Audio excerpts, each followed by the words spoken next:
Shalom and welcome to the Yishai Fleisher Show on Galei Yisrael, and now part of the Nachum Segal Network. This is the only English language talk show on broadcast radio in the state of Israel, and we are broadcasting from our special Mount of Olives studios looking over the Temple Mount. It is the center of the world, and it's got a lot of exciting things coming out of here. I want to thank our partners that make this show happen. JewishPress.com is the news service that covers the Jewish world all over the place. So if you want to know what's going on today in the Jewish world, check out JewishPress.com. And once you get excited about what's going on in the Jewish world, you'll probably get excited about what's going on with Israel.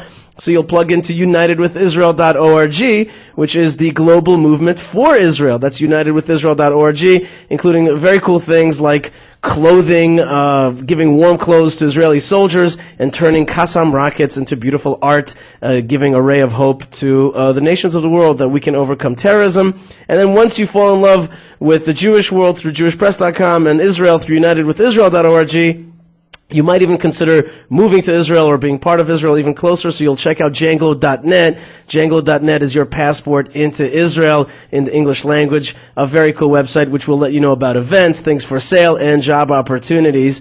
And that's all happening at Janglo.net. So those great partners make this show happen. Now, you know, I like listening to Galei Yisrael, but sometimes I like to check out other radio stations, and I was checking out one of the main radio stations in Israel, just listening Friday as I was cleaning up the house, getting ready for Shabbat, and suddenly there was one of these commercials that was serious. Now, this happens every political cycle. There's all these big parties, and they kind of don't talk about what they really stand for. In other words, they're not really talking about their platform. But some parties are talking about their platform, and the platform that I heard about was something that I think is very important, and that is putting an end to the pornography addiction that happens especially to children here in Israel. Is that a topic that you've ever heard of on my show before? No. But there are things in Israel like gambling problems and driving problems, and there's a pornography problem. And that's a problem that's gone global with the advent of the internet, which is, as well known, was actually promoted and prompted to the whole world through pornography.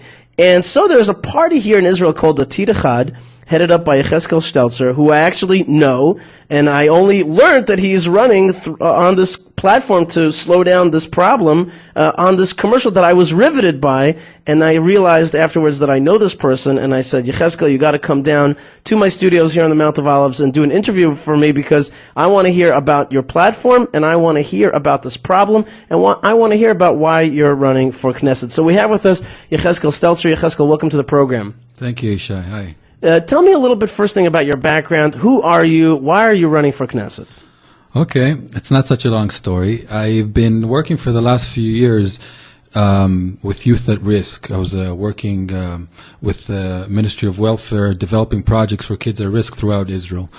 And my training is in psychology, and I've worked in the army in Machleket Madei Itnagut, dealing with suicides in the army. I have a history of training in addictions as well, in different methods, 12 steps, also cognitive methods. And I was working as an advisor, as I said, for the Ministry of Welfare. And we came across, all across Israel, when we're dealing with youth, with kids, 12 to 17, with this problem of internet pornography addiction. And what was interesting and challenging to me about this problem, it's not necessarily the biggest problem that youths are facing today, but it was a serious enough problem. But what was most interesting, that there was absolutely no solutions first, no treatments for it, no one dealing with it, no organizations, no attention given to it in the medical health, mental health world. And I started looking for how we can give tools to the people on the ground in the projects working with the Ministry of Welfare, helping kids at risk to help deal with these addictions. And I found almost nothing. I found one small seed of an idea of a project that someone was running called Guard Your Eyes. And I started investigating more and helping more out with this project. And it was a treatment project for pornography addiction. And I slowly saw that they were being successful, matzliach, with hundreds of porn addicts throughout the Anglo world. It started in America. And I started working voluntarily, helping this organization grow in America, meeting with the VOU, the Aguda in America, Torah Masora, and developing a much more professional organization that can really deal with this problem on a larger scale in a more professional way. And I've been working for them for about 5 years now, for Guard Your Eyes as executive director of Guard Your Eyes. So I've taken responsibility to do my best to deal both with the treatment of pornography addiction, and as a natural extension of that, we started working also with prevention, because as everyone knows in the medical or in the field or in that it's always a dollar you spend on prevention is a dollar well spent, and will save you much more money further on when you're going to have to invest it in treatment. So we developed a whole network for prevention of the problems as well. We have a website in Guard Your Eyes itself that deals with prevention, giving parents and mechanchem, educators tools to deal with the problem, to prevent it, how to speak to children. Torah and Masorah in America sent our materials to all their schools, a network of hundreds of schools, and we've been working in North America in the area of prevention as well. And also we expanded into treatment in different languages. We opened an organization in Israel under the name Shmor Enecha, with its own website, its own support groups, its own therapist, its own helpline, a whole network that helps about 3,000 addicts a year with very, very limited advertising. The problem is tremendous. I'm going to right. Here's exactly what I wanted to ask you about. I wanted you to talk to me. You're talking about this whole system that you've made out there, including guardyoureyes.com, venishmartem.com. By the way, very beautiful websites, very serious-looking websites. Great logo that I like a lot, which is an eyeball in two hands, kind of cupping the eye from the top and bottom. And it makes a beautiful kind of eye socket type of look, but at the same time the idea is guard your eyes, venishmartem, protecting ourselves in today's world is the slogan there.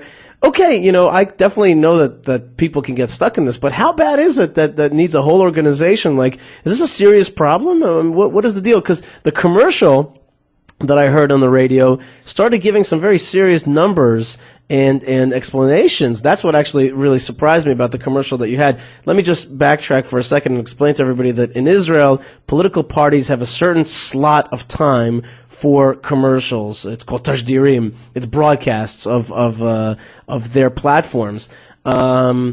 Yours went into great detail, which I found to be very interesting, that in a short amount of time you really packed in detail about this problem. So maybe you can actually share with me some of the details that you see out there in this problem. Absolutely, I will. So, to the first question, does it warrant a whole organization? It warrants more than one organization. There's a lot of issues in the Jewish world, and as we know, Jews are very creative and idealistic. And for every cause, there's tens or hundreds of even thousands of organizations. And in this cause, that it's such a serious problem, it's so widespread, and I'll give some of the numbers soon.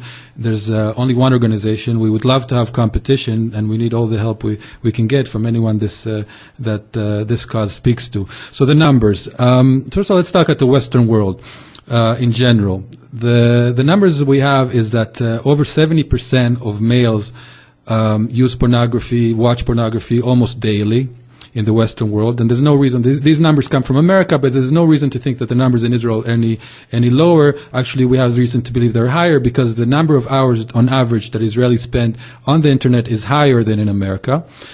And so we're talking about 70% of adults, males, who watch pornography regularly. We're talking about 30% of the youths age 14 to 19 who are on the internet, which is almost everyone in the Western world, all the 14 to 19-year-old. 30% of them are addicted to pornography. 30% of all youths age 14 to 19. The males are addicted to pornography. The numbers by the women are lower. They're about a third of that number, meaning between 9 and 10% of girls aged 14 to 19 are addicted to pornography.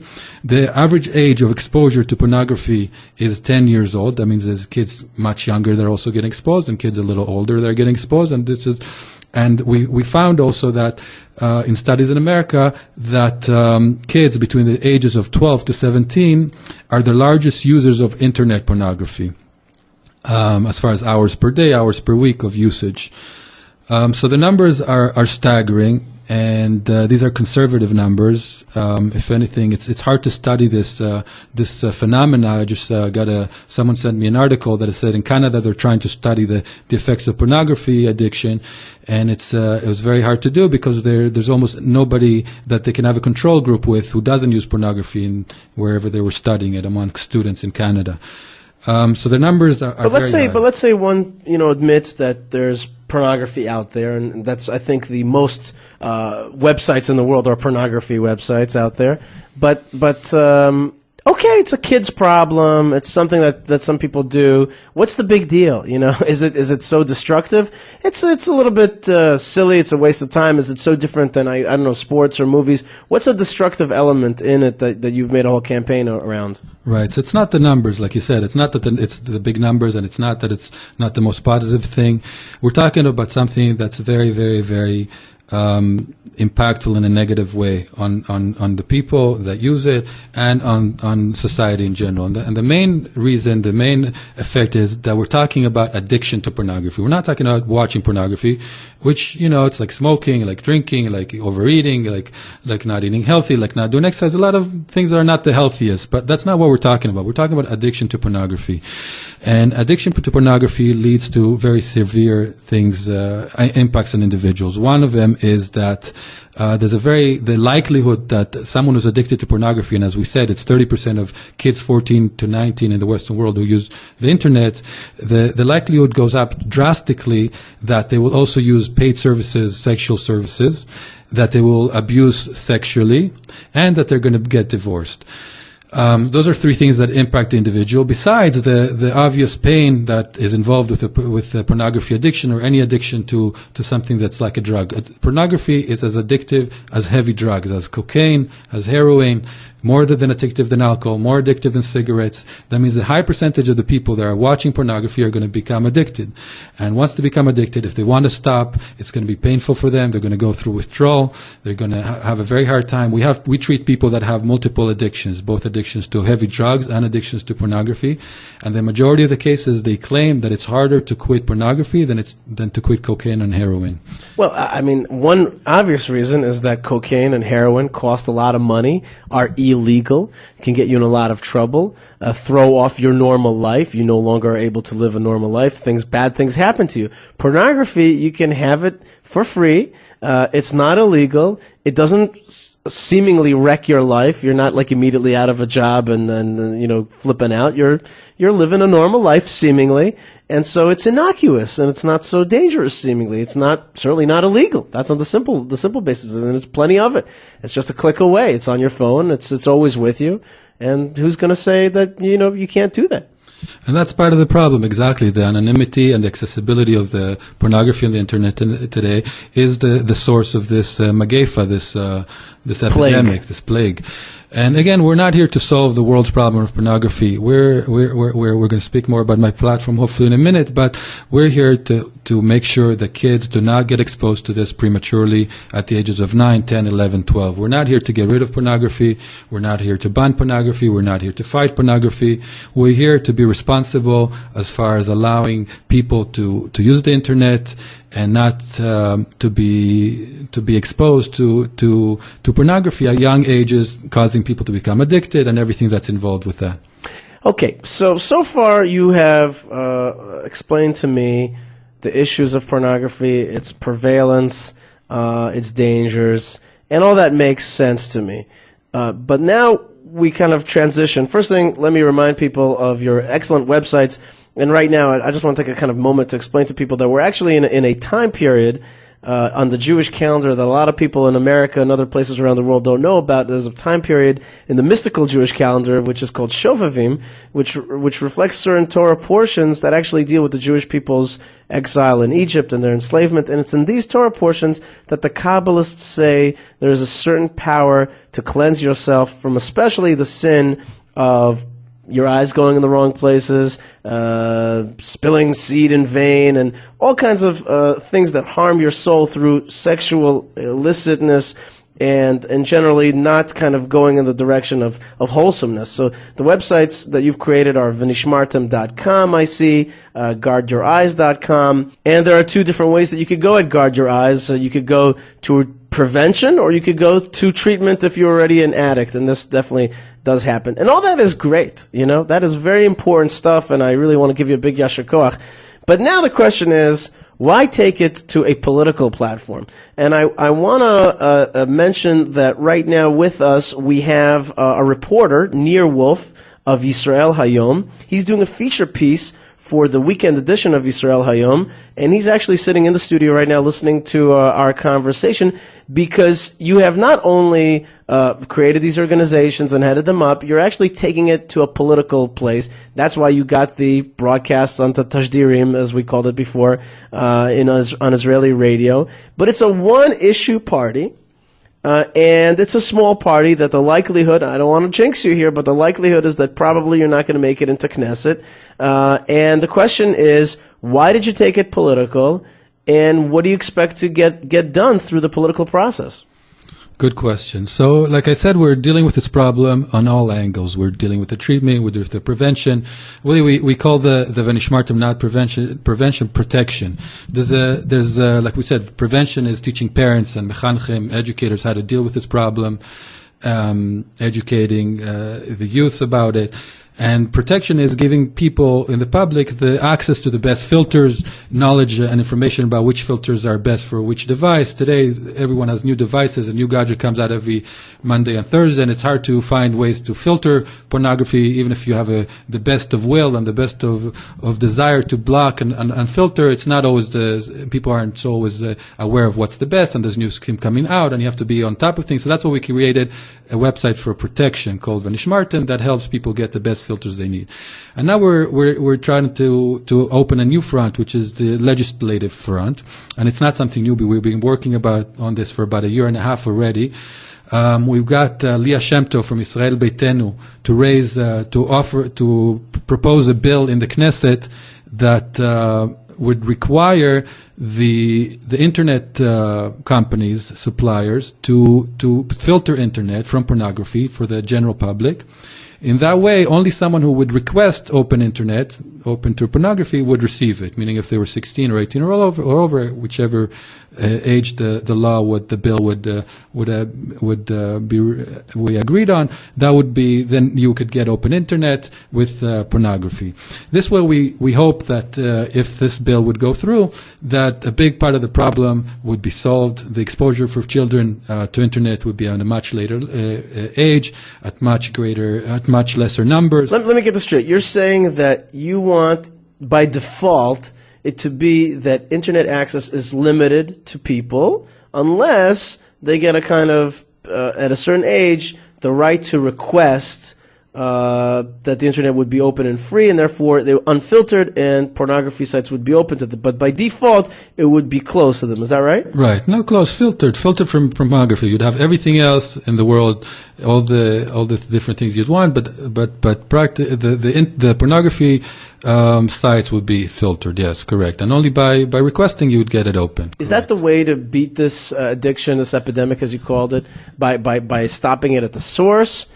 Is there other components that is part of your platform, education, other things? So let's go back a little bit to the history. You asked me how we started and why we decided, so it's a good question. So first of all, it's a very practical idea that it wouldn't solve the problem, wouldn't make the problem disappear, but in such an easy way, it would make 50% of the problem reduced. It would reduce the problem by 50%, the exposure of young children, the extent of addictions, because that's what it is. When people are exposed to pornography at a young age, they become addicted.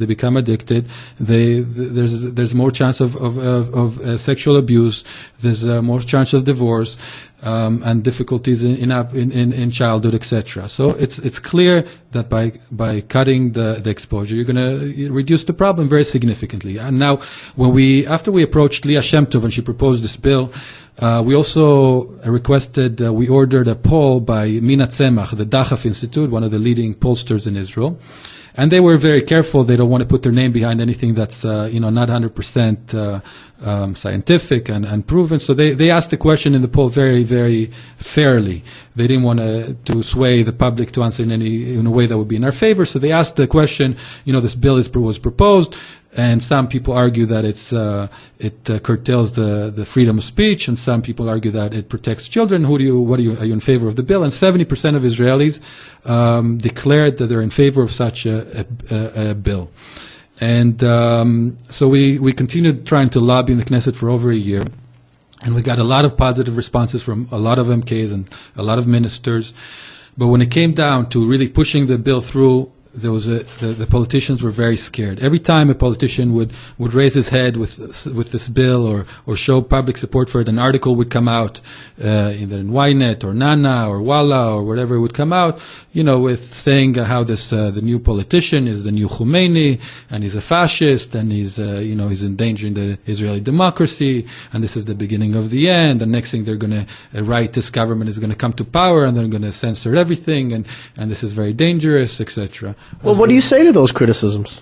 I say that the Israeli democracy is strong enough. As far as filtering pornography today, we have laws already that limit certain things on the internet, like pedophilia. Is that the word in English? Pedophilia.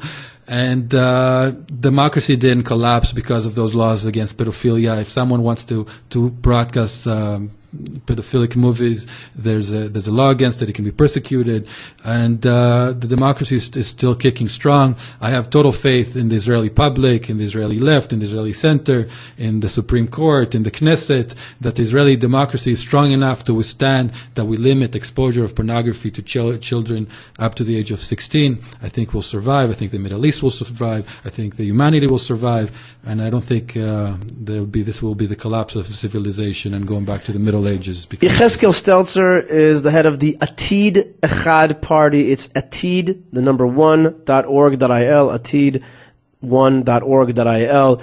Okay, so you tried to push the law through, but Knesset members became wary. They became afraid. I'm familiar with that process as well.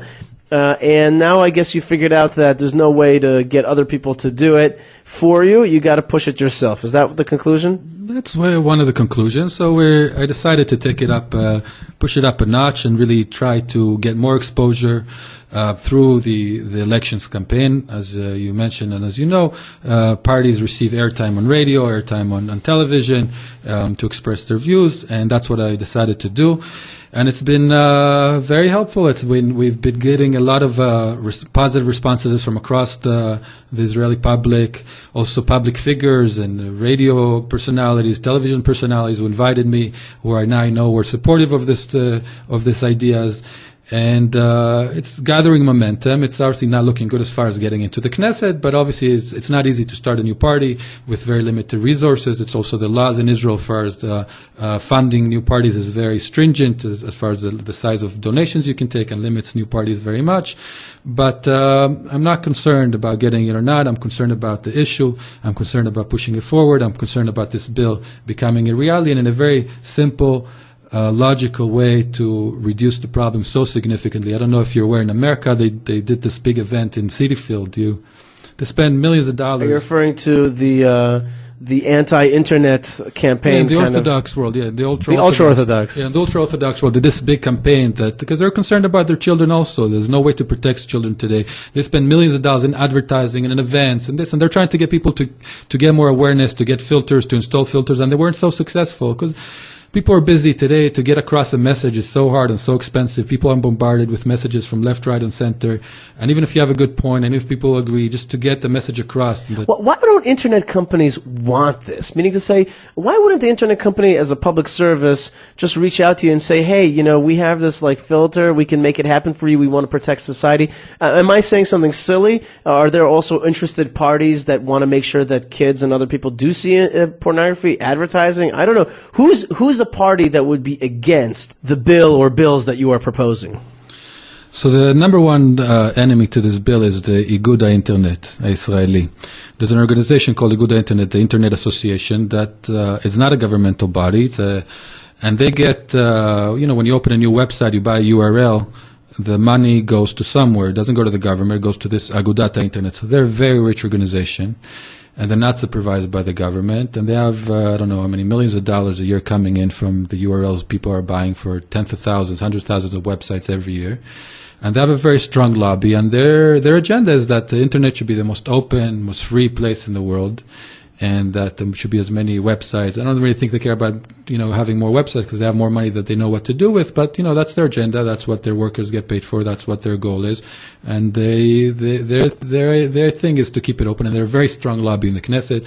Anytime a member of Knesset raises anything to limit the internet, they're out there. They're very strong legalistic. I'm sometimes scared to be interviewed just to say their name on the air.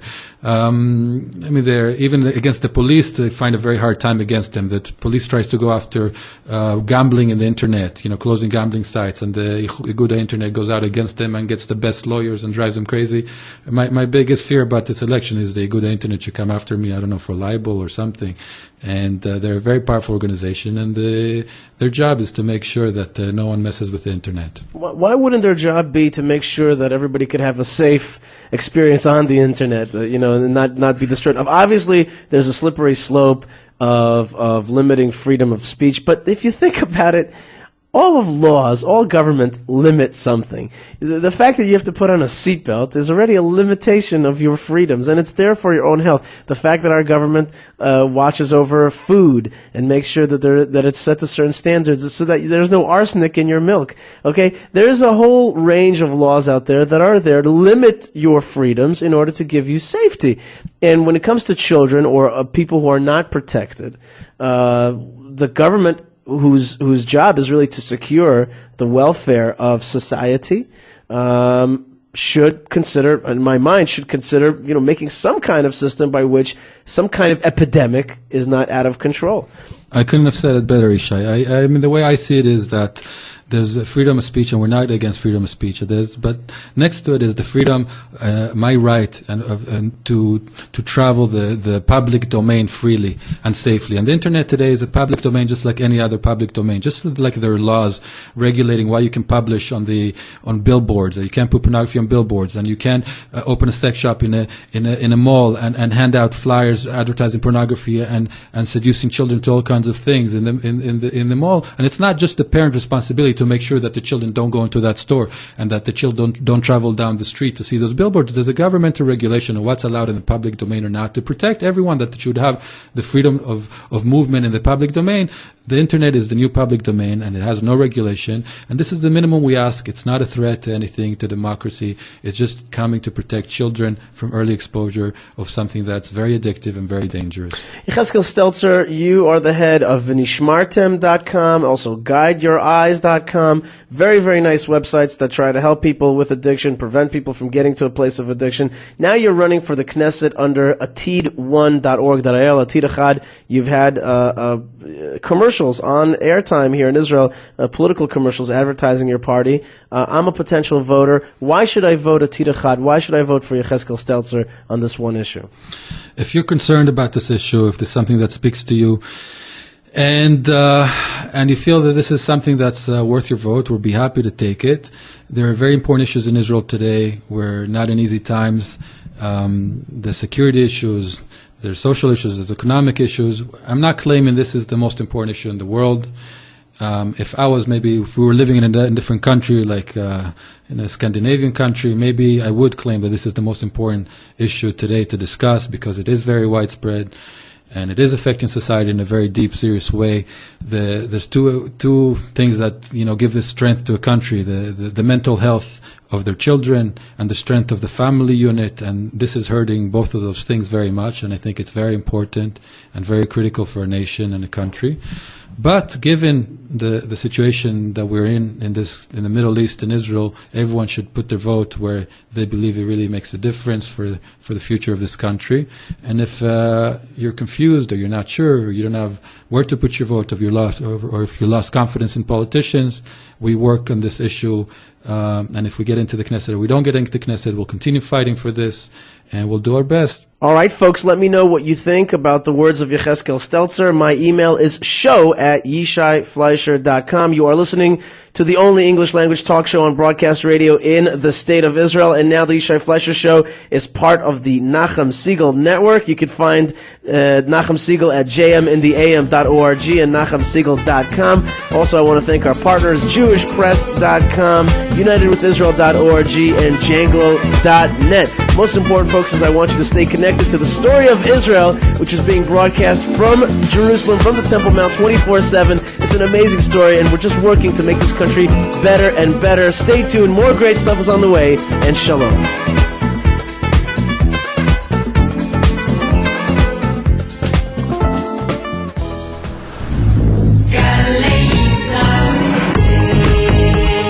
לשידורי גלי ישראל ניתן להאזין גם דרך האינטרנט בכתובת www.106.5.co.il